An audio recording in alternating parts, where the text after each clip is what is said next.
Watch or drop, Campfire Cooking in Another World with My Absurd Skill Season 2. Catch it on Crunchyroll sub or dub, and it's an adventure comedy isekai. Alright, quick synopsis. So season 2 continues with the adventures of Mukoda, a salaryman transported to a fantasy world with his net supermarket skill, which essentially allows him to buy any modern day Japanese groceries.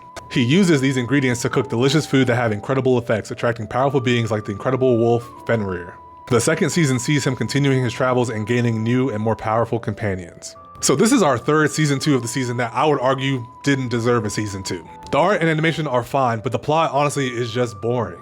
And this may just be my bias showing, but anytime a show involves food or is food adjacent, my mind immediately goes to Food Wars. And unfortunately, none of these shows ever live up to the pedestal that I have Food Wars on, so it's gonna be a drop for me. But yeah, if you watch episode 1, let me know what you thought. Let's talk. Peace.